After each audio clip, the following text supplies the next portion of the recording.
Okay, this is a tutorial on how to play Make Room on piano, and I'm going to give you two different options on how to play it. One is I'm going to show you how to play it pretty much like the recording, and then the other way is going to be a more simplified version if you just want to play it as chords, but maybe the chord chart that you have doesn't really make any sense. It doesn't sound like the chords that of the song, so that's because of the chord voicings that you would use. So let's start off first with just the main riff, and it's basically the most important part of the song is what I'm going to play right here, and that's this.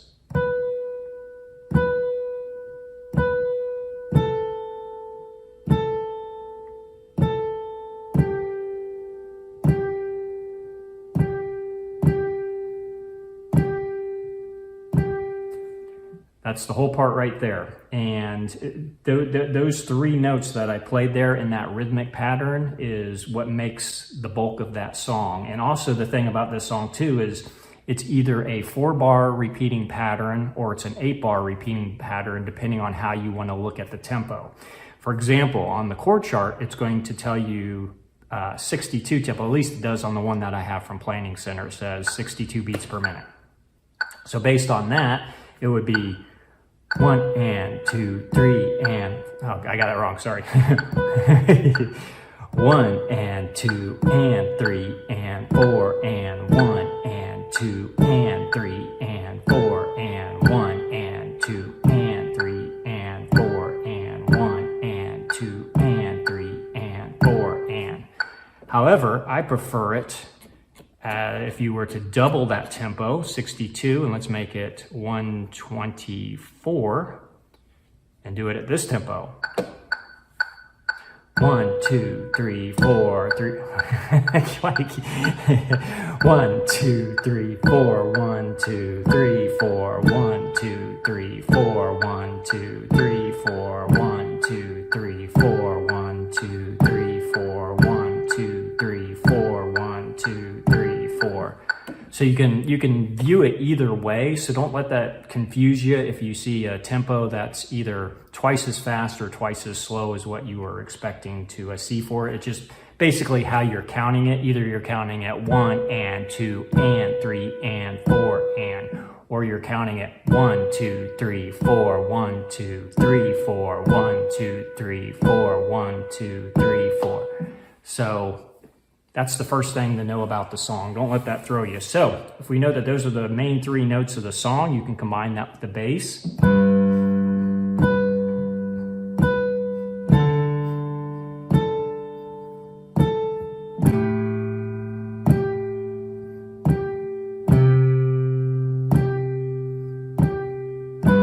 then it repeats over and over again.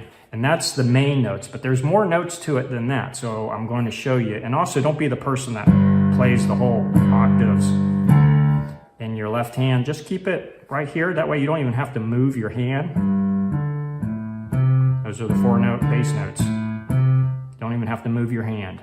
And also then excuse me, when the bass player comes in, it's going to be more full. He's going to fill in that low end for you. Or you might have a secondary keyboard player playing strings, and then they can play some of that, low-end drones as well. So on piano, just play single notes there. All right, so here's the pattern, pretty much how I play it.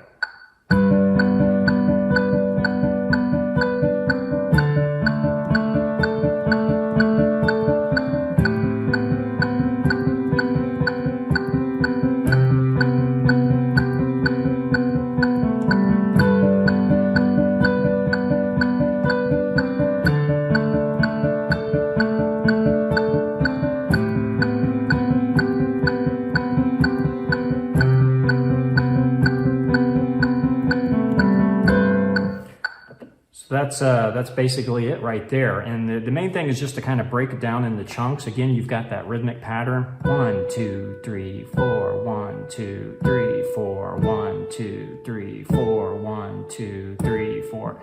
And so you basically just got notes in between that's filling that in. So you've got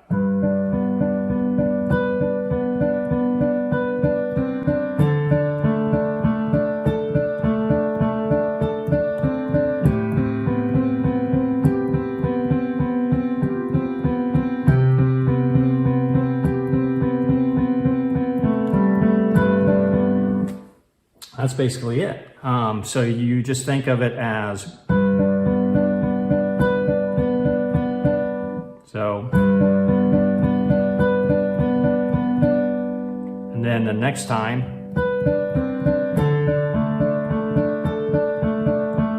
and then,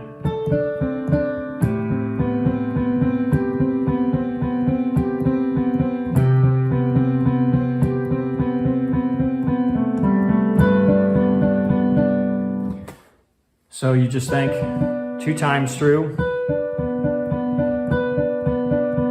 of that pattern.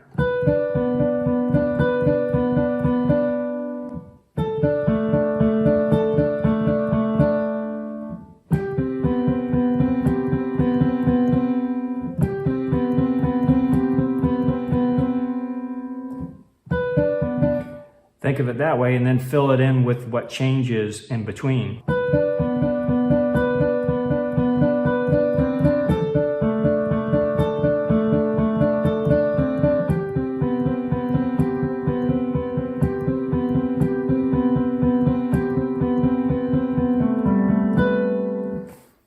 And that's basically it. Now, if we look at the chord chart, the chords that it gives you is G, D, A minor 9, which most people would read that and probably play. I'll just play it as it's written. And then a C major 7. And that's all well and good, but if you look at how the song is played, this chord chart is actually trying to spell out that piano part as chords. So just basically an arpeggiated G chord, just missing or moving some notes around and missing a G in the right hand because it's being played in the left hand. So if I took this note, I moved it here. I took this bass note and I moved it here. Now you've got a G chord right there. But they're voicing it. Chord voicings are very important, is played there. Do the same thing now with the D. So that's how that D chord's being voiced. So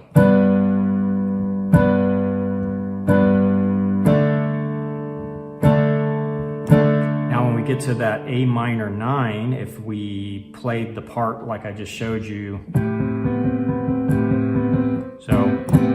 so that's the A minor 9, and if we take this bass note, we move it up here, take that 9, put it there, add in the 5. Now there's a full A minor 9 chord. It's just, again, playing it in a particular voicing, which instead the 9 being up here, it's moving it down here, and then it's removing the 5 from the chord, and then playing the A in the bass note.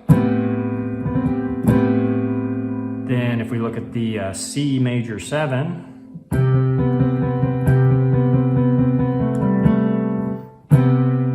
again, the same as the A minor 9, we're just changing our bass note.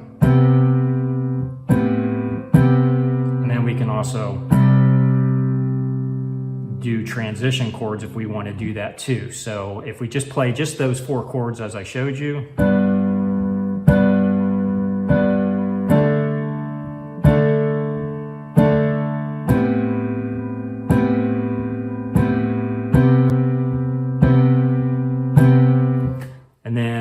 since there's that little transition where the notes change, you could also then play that this way.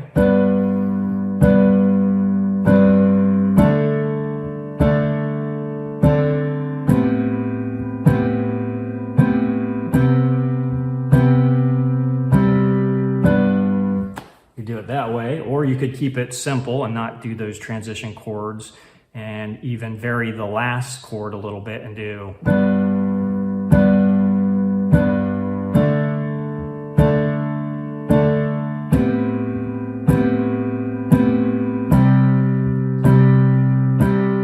Instead of this chord being that, you could actually play it more as a basically a C open 5th.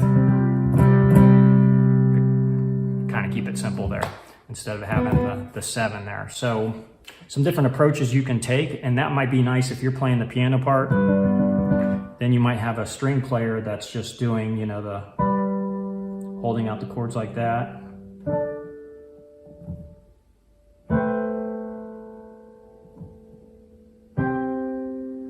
Now it might be a nice fill behind the piano. And so that's really basically it. I hope this piano tutorial was helpful for you. And of course, don't forget to subscribe to this channel and like this video and share it if it's helpful for you.